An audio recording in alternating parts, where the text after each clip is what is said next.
My name is Claire Dawson, and at 26 years old I thought I had my entire life figured out. I had a good apartment in Seattle, Washington, a stable job, a gym membership I barely used, and a quiet, predictable life that I told myself was enough.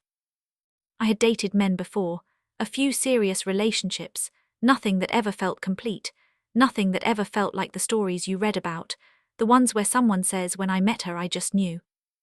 I had never known anything like that. Not yet. The job that changed my life was at a mid-sized marketing firm called Calloway Creative. It was one of those offices that tried very hard to look cool: exposed brick walls, industrial lighting, plants everywhere, and a coffee bar that the whole team treated like a sacred space. I had been hired as a content strategist. Fresh energy, they said, new perspective, they said. What they forgot to mention was her. Her name was Vivienne Hart, 34 years old, creative director, born in Boston, raised in New York, and somehow landed in Seattle, where she had built this agency from a two-person team into something remarkable. The first time I saw her, she was standing at the glass wall of the conference room, marker in hand, drawing a campaign flow chart with the kind of focused intensity that made everyone in the room lean forward. She was wearing a white button-down shirt, sleeves rolled to her elbows, dark trousers, no jewelry except for a single thin gold watch. Her dark hair was pulled back loosely, and a few strands had escaped and fallen across her face.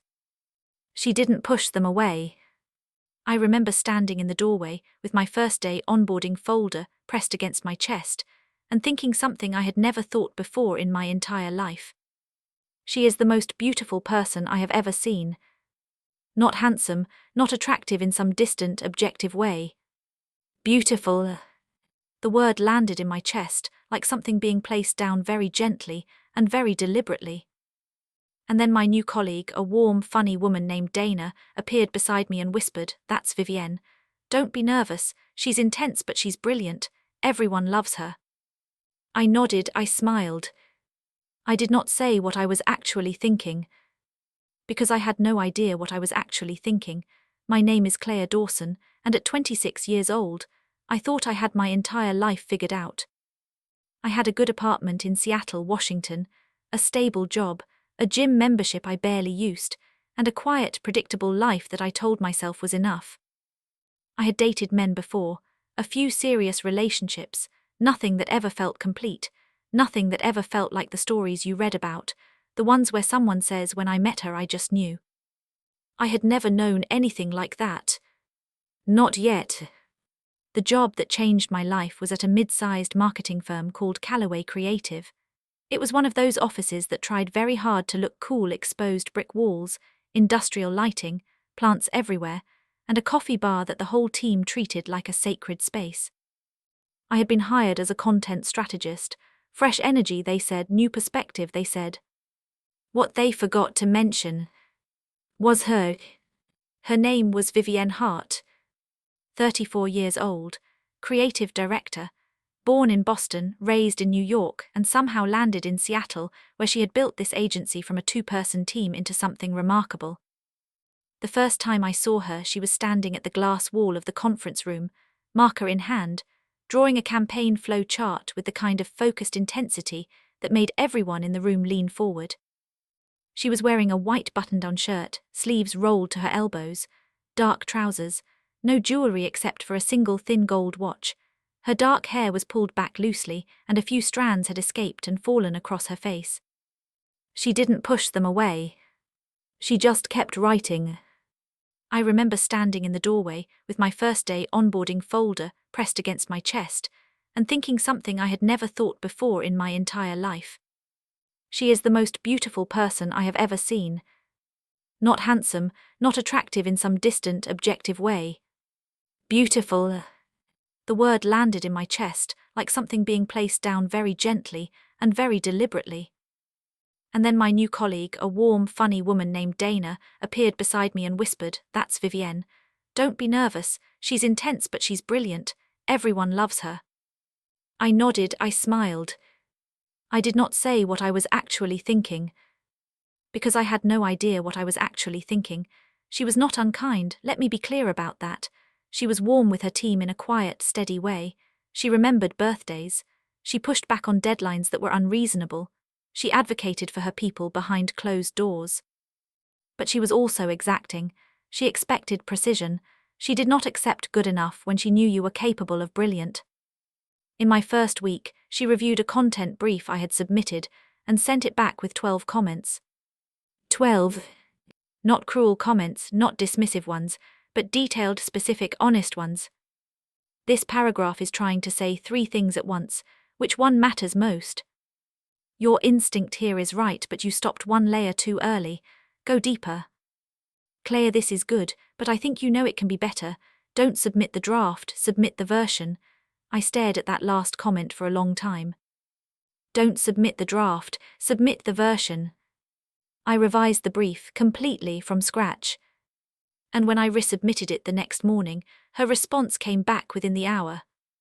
2 words. Much better. 2 words from Vivienne Hart felt like a standing ovation. And that is when I started to understand that I was in trouble. Not the career kind of trouble. The other kind. About 6 weeks into my time at the firm, Vivienne asked me to join the lead team on a new campaign. A major one, a national lifestyle brand called Ember, relaunching their entire identity. It meant close collaboration, daily check-ins, late nights when the deadline pressed in. It meant hours in the same room as her. I said yes before she finished the sentence. What I told myself, this is a great career opportunity. What I did not tell myself, I would work on any project if it meant sitting across a table from her. The Ember campaign became the center of my world for the next 2 months. We worked in a small project room off the main floor, me, Vivienne, a designer named Theo, and a strategist named Rosa. The room had a long white table, a window that faced the Seattle skyline, and a small speaker that Vivienne always connected her phone to. She listened to jazz while she worked. Old jazz, Miles Davis, Chet Baker, sometimes Norah Jones when the afternoon got quiet. I had never particularly cared about jazz before. I started caring about jazz. I learned her rhythms in that room. I learned that she arrived 30 minutes before everyone else and left 30 minutes after. I learned that she drank her coffee black in the morning and switched to green tea after 2 o'clock. I learned that she tapped her pen against her palm when she was thinking hard, and that when she went very still and very quiet, it meant she had found the answer she was looking for. I learned that she laughed at unexpected things, dry observations, absurd ironies, the kind of humor that didn't announce itself. I learned that when she gave you her full attention, it felt like standing in a beam of warm light. And slowly, without meaning to, I started trying to earn that attention. Not in a desperate way, not in a performative way. I just started bringing my best self to every room she was in. I pushed harder on every idea, I stayed later, I asked better questions, I stopped submitting drafts. I submitted the version. One evening, everyone else had gone home. Theo and Rosa had a dinner reservation. The office had emptied out. But the Ember pitch was in 3 days, and Vivienne and I were still refining the brand narrative. The city was dark outside the window. The rain, because it is always raining in Seattle, was soft against the glass. She leaned back in her chair and looked at the board covered in our notes, and she said, "What's the emotional core? Strip everything else away. What is Ember really?" I looked at the board for a long moment. And then I said, "It's about the moment before something begins, when everything is still possible, when the spark exists but the fire hasn't started yet. That's what Ember is, that's who their customer is, someone standing at the edge of something new." Vivienne turned and looked at me. Really looked at me. And she said quietly, "Yes, that's exactly it." And in that quiet, rain-soaked room, with jazz playing softly from her phone, something shifted. Not just between us. In me, I need to pause here and tell you something. Because I know that some of you listening to this right now might be exactly where I was. I had never identified as gay. I had never identified as bisexual. I had never had feelings for a woman before, or at least I had never recognized them as feelings. Looking back now, with the clarity that only comes after, there were signs, things I had brushed aside, filed away in a drawer labeled "doesn't mean anything." The teacher in high school I was inexplicably desperate to impress. The college roommate whose opinion of me felt disproportionately important. The way I would sometimes watch a film and feel something when two women looked at each other that I never felt watching anything else. I had explained all of it away. Because I didn't have the language. Or maybe because I was afraid of the language.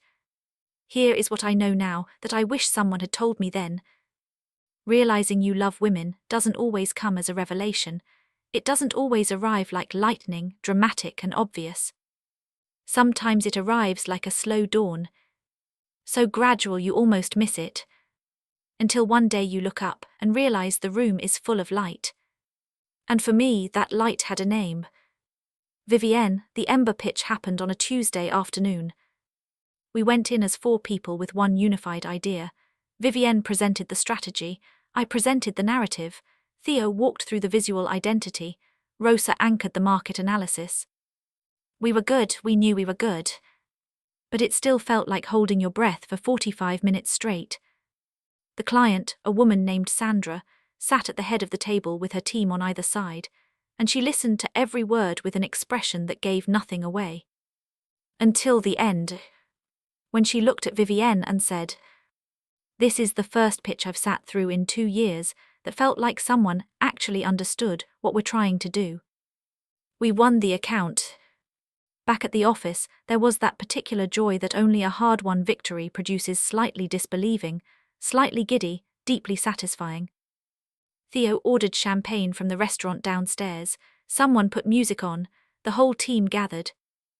And Vivienne, who was not usually given to large public displays of enthusiasm, caught my eye from across the room and smiled. Not a polite smile, not a professional smile. A real one, full and warm and just for me. "That narrative," she said when she reached me, "the moment before the spark, that was the thing that landed, Claire, that was yours." I felt the warmth of that praise somewhere behind my sternum. That night, after the celebration wound down and people drifted home, Vivienne found me in the project room where I was quietly gathering my things. "Dinner," she said simply. "You and me, I know a place. It's a thank you and also, honestly, I'm not ready for today to be over." I told myself it was a work dinner. I told myself that on the way to the restaurant. I told myself that when we were seated at a quiet corner table at a place called Loon, all warm wood and candlelight, with rain tapping at the tall windows. And then Vivienne ordered a bottle of wine, looked at me across the table and said, "Tell me something true about yourself, something you don't say at work." And I stopped telling myself anything at all. We talked for 3 hours. I don't know how else to describe it, except to say that it was the kind of conversation that makes you feel more real, more fully yourself, like someone is holding a lamp up to the parts of you that usually stay in the shadows. She told me about growing up in Boston, the daughter of a literature professor and a landscape architect, about how she had never planned to go into advertising, had actually started in publishing, had fallen sideways into branding during a freelance project, and discovered that she loved it for the same reason she loved books, because both were ultimately about how you make someone feel. She told me about the years she spent building the agency, the difficult early days, the client who had believed in her before she believed in herself. She told me carefully and without dramatics that she had been in a relationship for 6 years that had ended 2 years ago. She did not offer details and I did not ask, but the way she spoke about it with the settled, quiet tone of someone who has done their grieving and come out the other side told me that the wound had healed, even if the scar remained. I told her things too. I told her about my parents, my father, a high school history teacher in Portland, my mother, a nurse who read novels on her break and cried at commercials. I told her about how I had always felt slightly out of step, good at things but never quite settled, like I was waiting to arrive somewhere I hadn't been able to name. She listened to all of it with that quality of attention that I had noticed in the office, complete and unhurried, as if she had nowhere else to be and nothing more important to do. At some point in the evening she said, "Do you know what I noticed about you, the very first week?" I shook my head. "You listen before you speak. Most people are already forming their response before you've finished your sentence. You actually wait. You let the thought complete itself before you answer it." She paused. It's rare, and it's why your writing is good. You hear things other people don't. I looked at her across the candlelight, and something I had been carefully not namming for weeks said its name very quietly inside of me. I am falling in love with her. I want to be honest with you about the weeks that followed. They were not simple, because realizing you have feelings for someone is one thing. Realizing those feelings are rewriting something fundamental about how you understand yourself is something entirely different. I lay awake at night, not spinning in anxiety, but in something stranger, a kind of wondering. Like standing in a doorway between two rooms and feeling both the familiar warmth behind you and the unknown light ahead. I talked to my friend Jess. Jess had known she was gay since she was 16, and she had long since earned the title of the most patient person in my life. I called her on a Sunday morning and I said, "Jess, I think I might have feelings for a woman." And she said, "Okay. Just that, okay." And then, gently, "Do you want to talk about it? Or do you just need me to sit with you in it for a minute?" I said, "The second one, I think." And she said, "I'm here. I don't know if you have someone like Jess in your life. I hope you do. Everyone deserves a Jess." At work, things continued as they always had, and also, somehow, entirely differently. Vivienne and I settled into a rhythm, morning coffee in the small kitchen before the others arrived, talking through the day, late afternoons in the project room when the Ember work continued, the occasional shared lunch where conversations sprawled far beyond anything work-related. She had started asking for my opinion on things outside my role, campaign ideas, a difficult email to a client, whether a new hire seemed like the right fit. And I had started looking forward to every single day I went into that office in a way I never had before. One evening, she texted me not about work to send me a podcast episode she thought I would like, something about the psychology of storytelling. I listened to it at midnight, headphones in, lying on my bedroom floor for reasons I couldn't explain. When I texted back that last 20 minutes, "I need a moment," she replied almost instantly, "I know, that's exactly where I was when I sent it." Two people in two separate apartments in the same Seattle night. Thinking the same thing. It happened on a Friday in November. The office had largely emptied out early someone's birthday drinks, a tradition at the firm. I had stayed behind to finish a deadline. Vivienne had stayed because Vivienne always stayed. By 7 o'clock, it was just the two of us. She brought 2 cups of tea to the project room without asking. She already knew I switched to tea in the evenings, and set one in front of me, and sat down across the table with her laptop. We worked in comfortable silence for a while, and then, for some reason I cannot fully explain, I looked up. And she was already looking at me. Not at her screen, not at the work. At me. And the look was, it was not the look of a boss checking in on an employee. It was not the look of a colleague reviewing a detail. It was quiet and direct and searching and warm. So warm. Neither of us spoke for a moment. And then she said, her voice very quiet, "Claire. Just my name." And I said, "I know." And she looked at me for one more long moment. And then she dropped her eyes to her screen. "We should," she started. "I know," I said again. And that was all. We finished our work. We said goodnight with something careful and unspoken between us. I walked out into the November rain and stood on the sidewalk for a full minute before I remembered to open my umbrella. The following Monday. She asked me to stay after the morning check-in. When the room cleared, she closed the door. She stood with her back to the glass for a moment, and I could see her composing herself, the particular stillness that meant she was choosing her words precisely. Then she looked at me and said, "I need to say something, and I need to say it honestly, because I think anything less than honesty between us would be a disservice to both of us." I nodded. "I am aware of my position here, and I want you to know completely and clearly that nothing I feel or think has ever, or would ever, affect your career, your role, or how you are treated at this company. That is an absolute. Are you clear on that?" "Yes," I said. She took a breath. "Good, because I also need to tell you that I have never in 12 years of running this company had to have this conversation with anyone. And the fact that I'm having it with you tells you something. She was quiet for a moment. Then, I think you feel something, I think I feel something, and I think neither of us is entirely sure what to do with that, and I'm not suggesting we do anything with it. I'm only saying I see it, and I wanted you to know that I see it, because pretending otherwise felt like lying, and I can't do that with you. I stood there in the morning light of that office, and I felt something I can only describe as the particular relief of being seen. Not exposed, not undone. Seen. I said, for what it's worth, I've never felt this way about a woman before. I've never felt this way about anyone before, and that is terrifying, and also it's the most awake I've felt in years. She looked at me for a long time, and she said, yeah. Just that. Yeah, what followed was perhaps the most quietly intense period of my adult life. Nothing happened, and everything happened. We were careful, we were professional. We were, by any external measure, simply two colleagues working closely on a successful account. But there was a language developing between us that had no words in it, a vocabulary made entirely of small things. The way she would set coffee on my desk without saying anything when I arrived before her. The way I would send her an article or a song at midnight, and she would respond within minutes. The way, in meetings, she would sometimes say something and then look at me not for validation, but for the specific response that only I would give. Jess called me one evening and asked, "What are you waiting for?" I said, "She's my boss, Jess."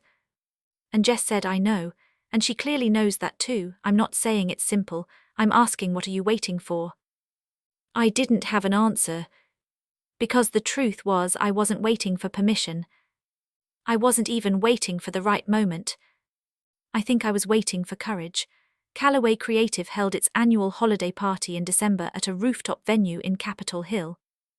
It was the kind of event that starts professionally and gets warm and honest by 9 o'clock people who spend their days being measured and strategic, finally letting their guards down over good wine and music. I had worn a dark green dress. Jess had helped me pick it. She had held it up in the store and said, "This one, definitely this one," and refused to discuss it further. Vivienne arrived late, as she always did to social events, not because she was making an entrance, but because she had been finishing something in the office. She was wearing a deep burgundy blazer over a black top, dark trousers, her hair down for the first time I had ever seen it. When she walked in, I felt something that I recognized finally, with great certainty as longing. She found me on the terrace, away from the noise, where I was watching the city lights below. She stood beside me. We looked out at Seattle together for a moment. Then she said, "Green is a good color on you." I smiled at the skyline. "Thank you." A pause. "I've been thinking," she said, about the fact that in January, the Ember account goes into maintenance phase, and my direct management of your role shifts to the department head." I turned to look at her. She was still looking at the city. "I'm telling you that," she said carefully, "because I want you to have context, not because I'm making any assumptions, just context." I understood what she was saying. She was telling me that the professional complexity, the direct hierarchical line between us was about to change, not disappear, but shift. She was giving me information. She was not asking for anything. I said, "Thank you for telling me." She turned then and looked at me. "Claire, Vivienne," and we both almost laughed at the formality, at the absurdity of two people standing on a rooftop in December, surrounded by city lights, talking around the one thing we both knew was there. "This is ridiculous," she said, and there was a smile in her voice. "Completely ridiculous," I agreed. And the tension broke, and we laughed, quietly there on the terrace with the music drifting out from inside and the city spread below us. And she looked at me laughing, and her expression went soft, and she said, "January, like a promise." And I said, "January, it came faster than I expected." The calendar turned, the Ember account transitioned, my reporting structure shifted. And on a Thursday evening in the second week of January, Vivienne texted me. "There's a small restaurant in Eastlake I've been meaning to try. Friday evening, would you like to come?" I typed back, "I would like that very much." And then I sat on my kitchen floor and held my phone to my chest and breathed. The restaurant was called Solstice. Small, quiet, warm light and wooden booths and a menu written on a chalkboard. The kind of place that felt like a secret, even though it was right there on the street. We were there for 4 hours. We talked about everything and nothing, about her childhood, mine, about the books that had shaped us, about fear, what we feared, what we had already survived. She talked about her last relationship, the long decline of it, the way two people can love each other and still be wrong for each other, the grief of that specific kind of ending. I told her about the feeling I had carried most of my adult life of waiting for something I couldn't name, and how, slowly in the past few months, I had stopped feeling like I was waiting. She looked at me when I said that. "What changed?" she asked. I held her gaze. "You," I said simply.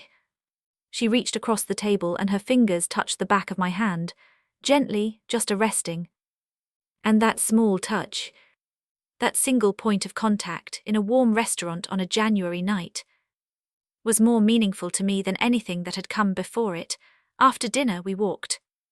Seattle in January is cold and dark and beautiful, the kind of beauty that asks something of you, that doesn't give itself easily. The streets near the water were quiet. Our footsteps were soft on the wet pavement. We walked without a destination, talking less now, comfortable in the silence between words. At some point her hand found mine. Not dramatically, not as a declaration. Just her fingers alongside mine, and then laced through them, warm and sure. I looked at our hands, and then I looked up at her. And she was watching me with an expression that I had no word for then, and have only one word for now. Tender. She looked at me with such tenderness. "Is this okay?" she asked. "Yes," I said immediately. "This is very okay." She smiled and we kept walking. She walked me to my building. We stood on the steps under the overhang, out of the rain, face to face. She looked at me for a long moment, and there was a question in her expression, patient and unhurried, the way she was with everything. I have thought about this moment many times since. What I remember most is that I was not nervous. I know that sounds strange. I know you might expect me to say my heart was pounding and my hands were shaking, and all the things that are supposed to happen in moments like this. But what I felt was still, the particular stillness of arriving somewhere you have been trying to reach for a long time. I reached up and touched her face, just lightly, my palm against her cheek. She closed her eyes for a moment, and then I kissed her. It was soft, it was gentle, it was the kindest thing I had ever done for myself. When we separated, she kept her eyes closed for a second longer. And then she opened them and looked at me with that expression.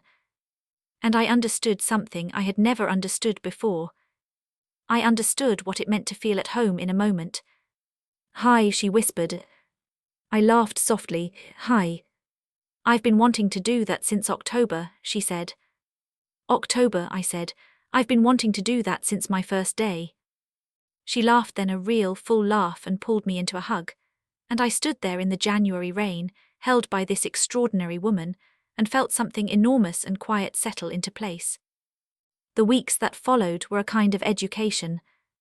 In her, in myself, in what love, real love, actually feels like. It was not perfect, I want to be honest about that. Because the beginning of something real is not a montage. It is not all golden light and easy joy. It is also uncertainty and adjustment, and the vulnerability of showing someone your least polished self. There were moments when my inexperience showed in ways that embarrassed me. I did not always know how to navigate the emotional landscape of a relationship with a woman, how different it felt, how much more present I had to be, how much the old scripts I had been given were simply inapplicable. Vivienne was patient with all of it. Not in an indulgent way, not in a way that made me feel small, but in the way of someone who had walked this road before and understood that the learning was not a flaw, it was simply part of the journey.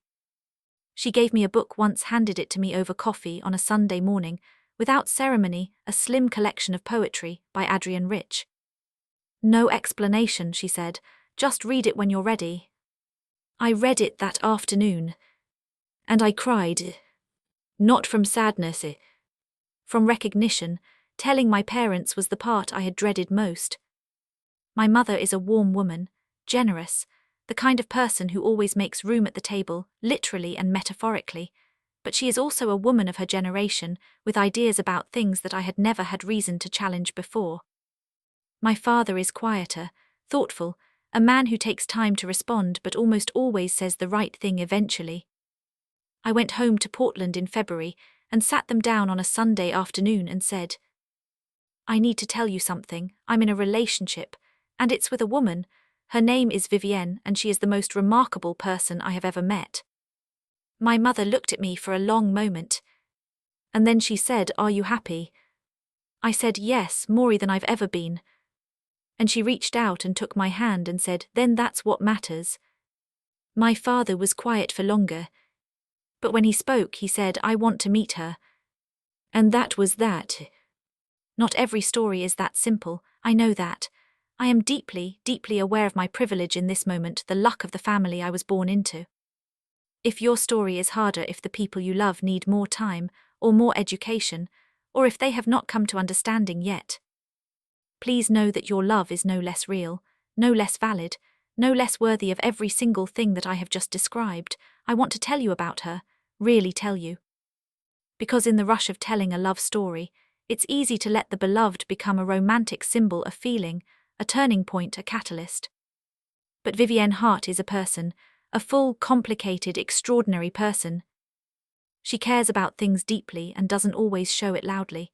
She will fight for a colleague behind closed doors and say nothing about it publicly. She has strong opinions about film and architecture and city planning, and will defend them cheerfully and thoroughly. She is a perfectionist who also knows how to laugh at her own perfectionism. She keeps a running list in a small notebook of every film she wants to see, every book she wants to read, every place she wants to travel. She sleeps with the window open, even in winter. She always burns the first batch of anything she cooks, and insists the second batch benefits from the lesson. She calls her mother every Sunday at 10. She is, without reservation, the person I admire most in the world. And she loves me. She loves me with the particular love of someone who has thought carefully about what love means and chosen it deliberately. One evening, early in our relationship, she said to me, "I don't believe in the idea that love just happens to you. I think love is a decision you make every day. The feeling is the beginning. What you build after the feeling, that's the actual thing." I wrote that down later alone because I didn't want to forget it. I am 30 years old now. Vivienne is 38. We have been together for almost 4 years. I know things now that I did not know at 26. I know that love does not require you to have it all figured out before you step toward it. Uncertainty is not a disqualifier. Fear is not a stop sign. I know that discovering yourself later in life is not the same as arriving late. There is no late. There is only the moment you arrive. I know that the person who changed your life does not have to be perfect for the change to be real. But sometimes you are lucky enough that she is also extraordinary. I know that my sexuality was not something that happened to me because of Vivienne. It was something that was always mine, waiting patiently in the quiet. She did not create it. She illuminated it. If you are listening to this and something in it is resonating with something you have been carrying, I want to say something directly to you. You do not owe anyone a perfect timeline. You do not owe the world a clean, tidy narrative of self-discovery. You are allowed to arrive at your truth slowly. You are allowed to be surprised by it. You are allowed to be terrified, and you are allowed to walk toward the terrifying thing anyway. Love, real love, is worth every uncomfortable, uncertain, extraordinary moment it takes to reach it. And you deserve it. All of it. Every love story has a hard season. Not every storyteller will admit that, because the hard season is not beautiful in the way that first kisses are beautiful or morning drives along the coast are beautiful. The hard season is not the part you want to frame and hang on the wall, but it is, I believe, the most important part, because it is the part that tells you what you are actually made of, and what the two of you are actually made of together. Ours came in the autumn of our second year. I want to be honest about this, the way I have tried to be honest about everything in this story, because I think sanitized love stories do a disservice to the people listening to them. They make ordinary struggles feel like failures. They make the friction that is a natural part of two lives pressing together feel like a sign that something is wrong.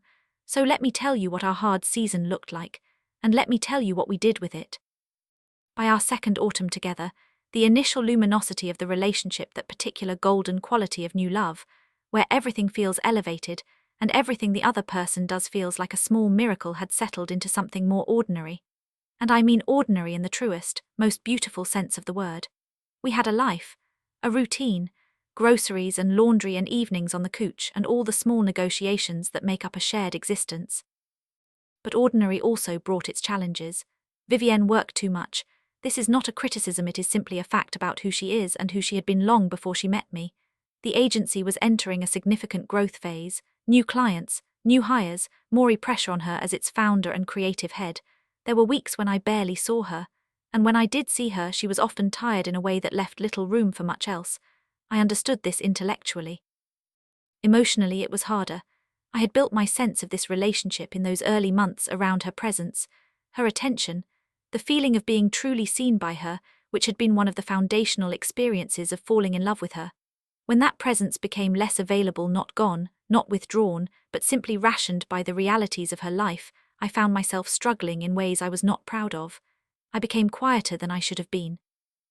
I retreated into a kind of self-sufficiency that looked fine on the outside but was actually a form of distance. Instead of saying, "I miss you, I need more of you. Can we talk about this?" I said nothing, and smiled, and told her everything was fine. Vivienne noticed, of course she noticed. She noticed things. One Sunday evening in October, she set down the work she had brought home, closed her laptop and looked at me across the room. "Tell me what's actually happening," she said. "I'm fine," I said. Claire, there was so much in the way she said my name, patience, firmness, and beneath it something that sounded like quiet worry. I set down my book, and I told her the truth, that I had been feeling lonely, that the weeks of distance, even understandable, even context-laden distance, had been harder than I had let on, that I had been sitting with it quietly rather than namming it because I was afraid of sounding needy or demanding or like someone who didn't understand the pressures she was under. I told her that somewhere in the past few months I had started preemptively making myself smaller so she wouldn't feel the weight of my needs. She listened to all of it without interrupting. When I finished, she was quiet for a moment, and then she said, "I owe you an apology." I started to object. She held up one hand. "Let me finish. I owe you an apology not because I have failed to love you but because I have been careless with your access to that love. There is a difference, and the second one is my responsibility." She paused. "You should never feel like you have to make yourself smaller to fit into my life. If my life has gotten so full that there's no room for you in it, that's not a reflection of how I feel about you. It's a problem I need to fix. And I'm sorry it took you quietly struggling for weeks before I thought to ask." I felt something loosen in my chest that had been tight for a very long time, not because she had solved anything. We had not solved anything, not yet, but because she had met me in the honesty. She had not been defensive, she had not made my feelings about her. She had simply heard them. We talked for the rest of that evening. Really talked, the way we had in the beginning, without performance or protection. She told me things about the pressure she was carrying that she had been keeping largely to herself, the financial weight of the agency's growth, the fear beneath the confidence that she so consistently projected at work. And I realized she had been doing the same thing I had, carrying something quietly, protecting me from it. Two people in the same apartment, in the same relationship, both silently shouldering things they had decided, individually and without discussion, were theirs to carry alone. That night we made an agreement, not a dramatic one, not written down or formalized. "Just tell me when it's hard, I will tell you when it's hard. We don't carry things alone anymore. Even the things we think we should be able to carry alone." It sounds simple. It is also, I have come to understand, one of the most radical commitments two people can make to each other. The hard season did not end overnight. Vivienne's work pressures did not evaporate. My tendency toward quiet self-erasure did not vanish, but something had shifted in the architecture of us. We had found a new structural beam: honesty, not just about love but about struggle, not just about joy but about need, and the building because of it became stronger. I want to say something to anyone who is in a hard season right now. In any relationship, romantic, familial, friendship, the hard season is not proof that you chose wrong. It is an invitation to choose more deliberately, to choose to stay in the conversation when you want to retreat, to choose to speak when silence feels safer, to choose to see the other person not as the source of your pain but as your partner in navigating it. that choosing that daily, unglamorous, deeply courageous act of choosing that is love, not the beginning of it, the substance of it. By our 3rd year together, we had moved in together. The apartment was in a neighborhood called Queen Anne, on a tree-lined street where the houses had front porches, and the coffee shop on the corner knew your order by the end of the first week. It was larger than either of our previous places, and smaller than we probably needed, and absolutely perfect. Moving in together is a particular kind of intimacy that I had not fully anticipated. Not because it was difficult enough, it required negotiation, as all genuine merging of lives does. But because it revealed things about both of us. I discovered that Vivienne had an entire box of things she had been meaning to read for 5 years and had never gotten around to. Journals, newsletters, long essays printed from the internet and annotated in the margins. She called it her someday box with a self-aware laugh. She discovered that I owned 37 mugs, exactly 37, collected from every city I had ever traveled to, from every memorable moment I had wanted to hold on to. 37, she said, standing in the kitchen on moving day surrounded by boxes. You are going to need to explain 37. They're sentimental, I said. Every single one. Every single one. She looked at the collection for a long moment, and then she very carefully found a shelf and began arranging them. That is the thing about living with someone you love. You don't just share space with them. You share the story of yourself. All the accumulated evidence of who you are, your habits and your collections and your routines and your small rituals spreads out into the shared space. And the person you love looks at all of it and keeps it. We built routines. Sunday morning farmers' markets, where she always bought more flowers than we needed, and I always bought more bread than we needed, and we walked home with overfull bags and no regrets. Thursday evening dinners, a standing date, protected fiercely, where neither of us worked and we cooked together and talked and played music too loud, and sometimes danced badly in the kitchen. Monthly drives out of the city to the mountains, to the coast, to small towns neither of us had explored, navigating with a combination of a map app and genuine improvisation. These routines might sound small when I list them. They are not small. They are the material of a shared life. They are the thing that makes two individual people into something that functions as a unit, not by erasing individuality, but by weaving two different threads into the same cloth. Vivienne and I were not the same. We were quite different, in fact. She was more private, I was more outwardly expressive. She moved through decisions slowly and thoroughly. I moved quickly and revised from there. She liked quiet mornings. I liked the energy of being out in the world early. She was an introvert who had learned to perform extroversion professionally. I was somewhere genuinely in the middle, fed equally by people and by solitude. We learned each other's edges. Not to sand them down, not to smooth them away, but to know them, to work with them, to understand where to give and where to hold. There is a difference between compromise and erosion. Compromise is two people each bending a little so the shared space is livable. Erosion is one person slowly disappearing into the shape of another. We chose compromise. Deliberately, repeatedly.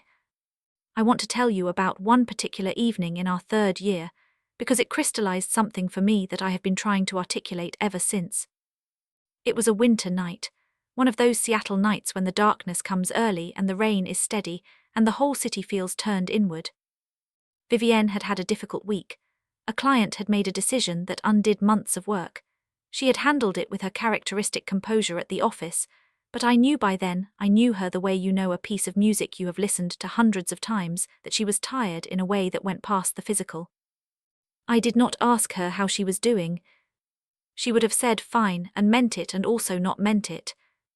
Instead, I ran a bath and left a book she had been wanting to read on the edge of the tub, and made the soup that she always said reminded her of her mother's kitchen, and turned all the lights in the apartment low. And I did not require anything of her that evening. I just made the space soft.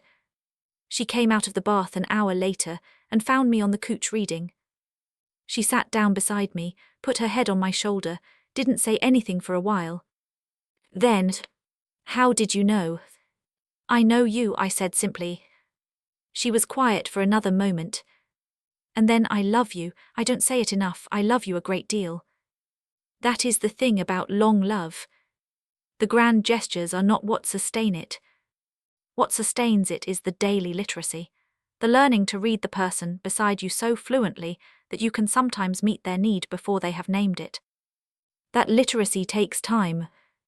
It takes attention. It takes the willingness to keep learning because people are not static.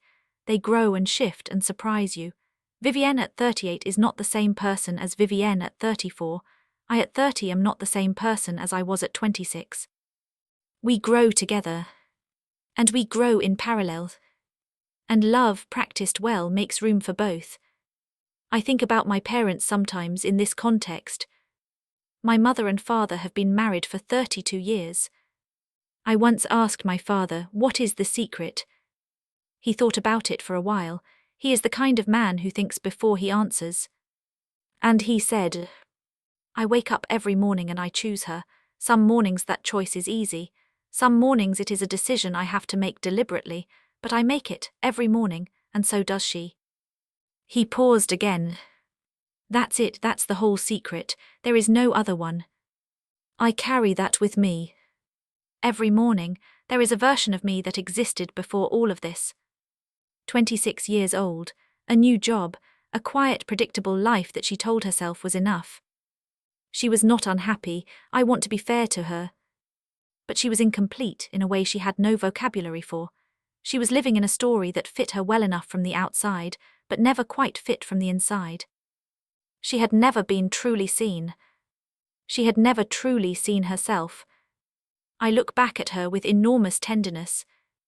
And I want to say something to her that I could not have understood then. It was coming, all of it was coming.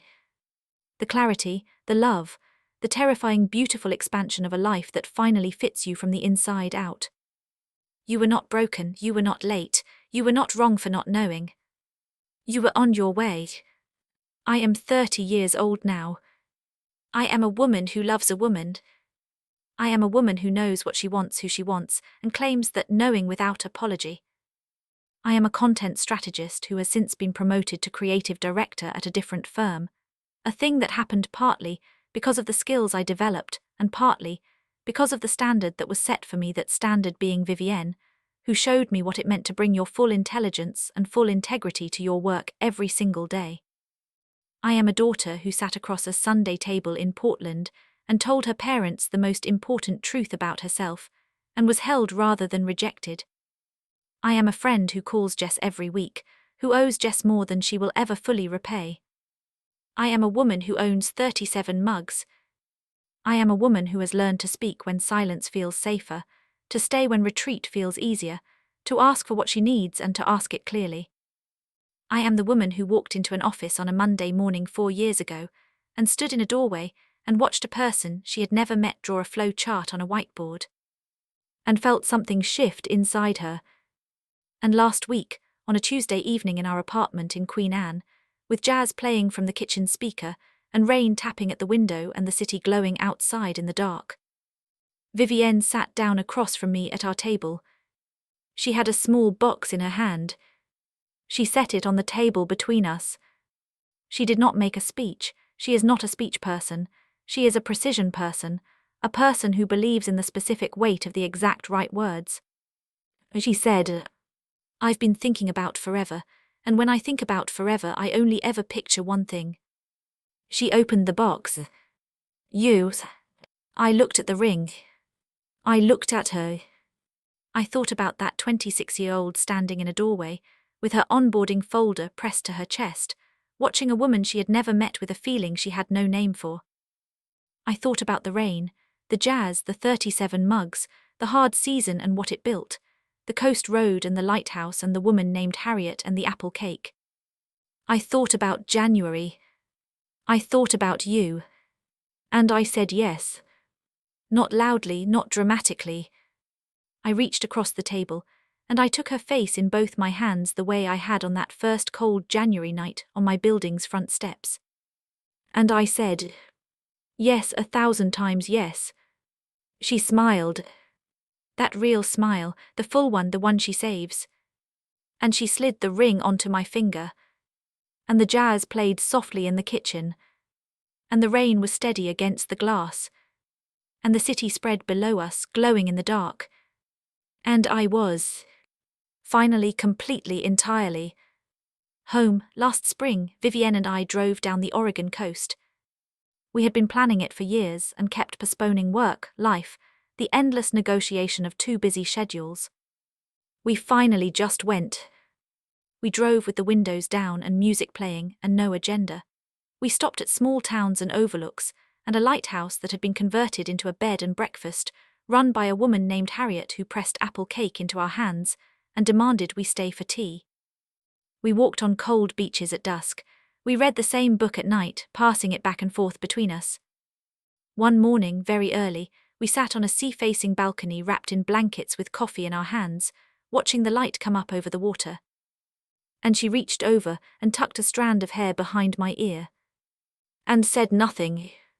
And I thought, this is the thing I was waiting for. This is where I was always going.